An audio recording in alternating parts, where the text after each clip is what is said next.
dire merci.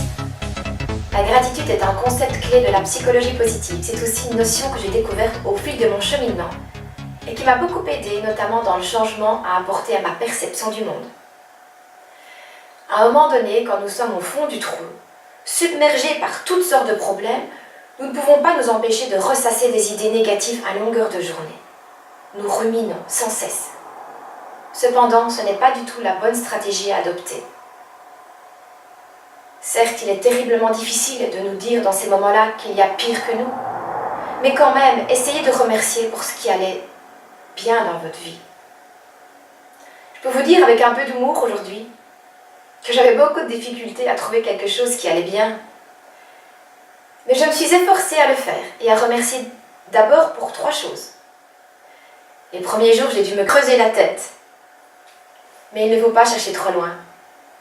Une météo clémente, un SMS d'un ami, un toit au-dessus de votre tête, son enfant en pleine forme, la possibilité de pouvoir payer ses courses, une voiture qui ne tombe pas en panne, etc. Il existe des milliers de choses pour lesquelles nous pouvons exprimer notre gratitude. À présent, cela fait plus de 2 ans que chaque soir je remercie pour ce qu'il y a eu dans ma journée. Et je trouvais ça tellement génial que j'ai aussi mis ce rituel en place avec ma petite dès l'âge de 2 ans et demi. Et aujourd'hui, elle n'ira jamais dormir si cette règle de merci n'était pas respectée. Cet exercice est donc devenu un rituel à l'heure du coucher. Cette façon de faire nous met dans une bonne dynamique pour assurer un meilleur endormissement et un sommeil moins agité. En effet, s'endormir avec des pensées positives est très bénéfique sur la qualité du sommeil. Mais il est aussi très pertinent de remercier aussi l'univers ou n'importe quelle autre entité supérieure tout au long de la journée, et qui plus est, quand quelque chose de vraiment extraordinaire se produit. Alors aussi, par exemple, chaque fois que je paye une facture, j'écris dessus « Merci, payé » et puis je la range dans mon classeur. Dans ma situation financière encore précaire, je suis tellement reconnaissante de pouvoir continuer à assumer mes factures que je me sens obligée de l'écrire. Voilà. Cette façon de faire me permet de ne plus voir le paiement de mes factures comme un dépouillement lié à un manque, mais plutôt de transformer ce sentiment négatif en émotion plus dynamisante. C'est comme si j'avais l'abondance de pouvoir payer mes factures. Vous voyez la différence de mindset. J'ai aussi, dans le cadre de ma réflexion sur la gratitude, écrit une lettre à une personne qui a vraiment été un pilier considérable sur le chemin de ma reconstruction. Remercier l'autre est aussi très bon et fait davantage de bien à celui qui remercie qu'à celui qui est remercié. Il n'est pas toujours nécessaire de donner la lettre à la personne remerciée si vous n'êtes pas prêt. L'écrire, déjà, est un grand pas. Plus tard, si vous vous sentez prêt, vous pourrez lui donner, ou encore mieux, lui lire à haute voix. C'est ce que j'ai fait, et je peux vous dire que les émotions ressenties de part et d'autre sont tout à fait extraordinaires. Les larmes seront sans doute au rendez-vous, mais cet acte est tellement puissant qu'il vaut 1000 fois mieux que tous les cadeaux de la terre, croyez-moi. Et vos liens forts se trouveront encore davantage renforcés.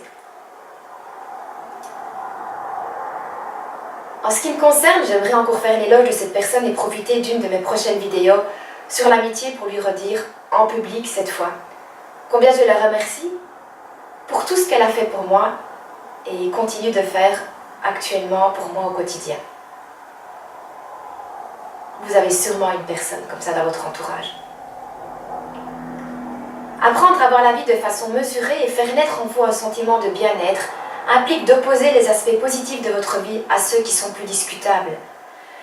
Car apprendre à reconnaître ce qui est bon dans votre vie est l'élément clé pour créer un tel équilibre.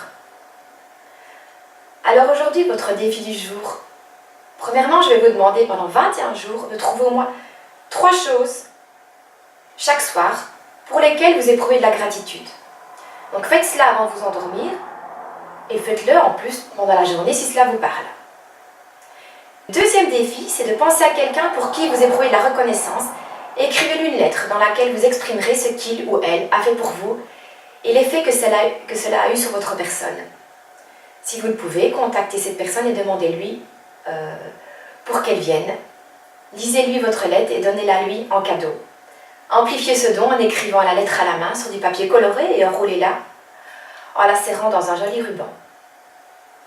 Si vous ne pouvez pas aller aussi loin, envoyez-lui la lettre.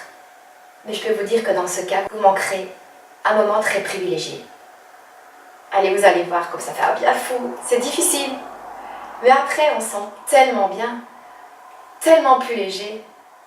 Allez, je compte sur vous. Continuez à bien prendre soin de vous. Et mettez bien les outils en pratique. Vous allez voir, c'est du béton. Ça marche. À bientôt pour une prochaine capsule. Ciao, ciao!